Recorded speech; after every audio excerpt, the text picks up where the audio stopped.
Pinabalak mo. Isa pa, nakakapagtaka naman yata na hindi mo kasama ang napakaraming Bryon. Huwag mong sabihin. Tama ka, ang lahi ng mga Bryon ay kusang nakipag-isa sa akin. Masaya nilang ginawa yon para makamtan ko ang kapangyarihan na tinataglay ko ngayon. Tunay nga na malakas ka na. Siguro ay hindi mo na kinakailangan ng kapangyarihan ng Dark Continent. Kaya pakiusap, ibalik mo na ang dalawang bata na hawak mo. Huwag kayong mag-alala dahil makikita niyo sila mismo ngayon. Kaya lang, ginawa kong alagad ang dalawang yon at may taglay na hindi ka panipaniwalang kapangyarihan.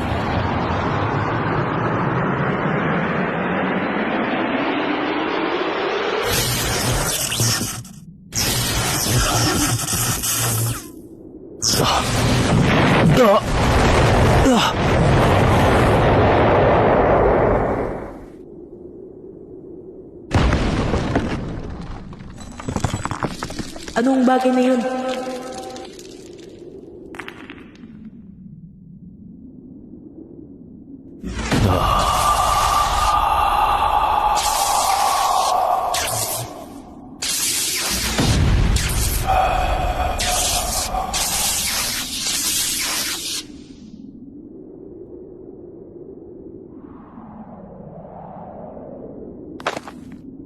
Binahagyan ko sila ng lahat ng kapangyarihan ng Bryon na napunta sa akin. Kaya naman, tulad ko, may taglay silang kapangyarihan na halos may tutumbas na sa kapangyarihan na meron ako.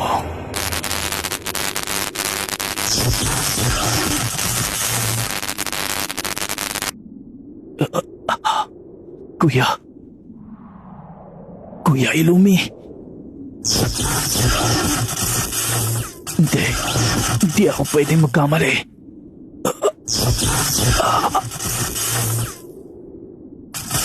At ang isang iyon ay si Chrollo.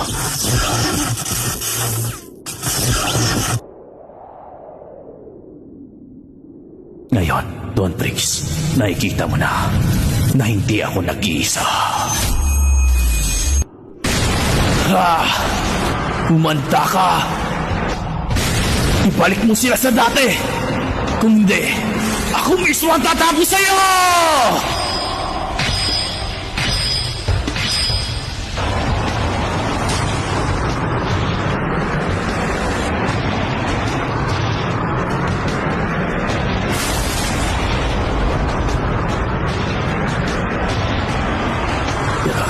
Tanggapin mo to!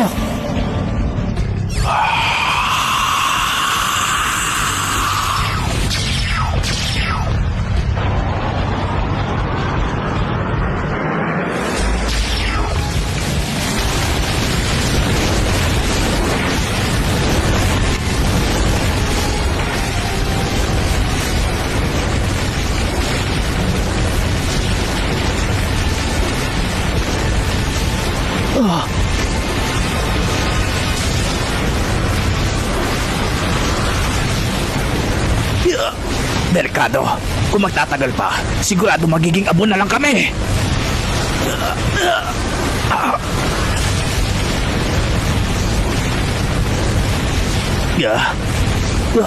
Lagot.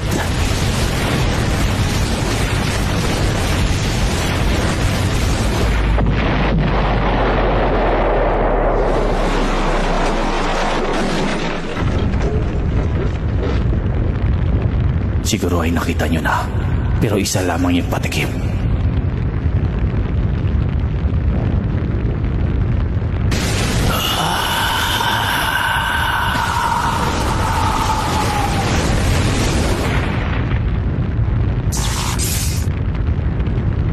Huwag kayo mag-alala mga kasama, siguradong ayos lang sila. Ang mabuti pa, maging handa kayo dahil hindi magiging madali ang sitwasyon ngayon. Masyadong malakas ang isang ito. Halimaw siya. Kaya ihanda nyo ng sarili nyo. Ilabas nyo ang lahat na makakaya para talunin siya. At para na rin, mailigtas natin si Illumi at Chrollo.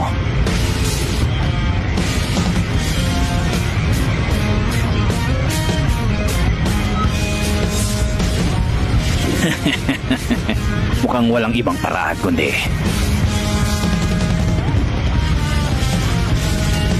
kinakailangan natin siyang talunin.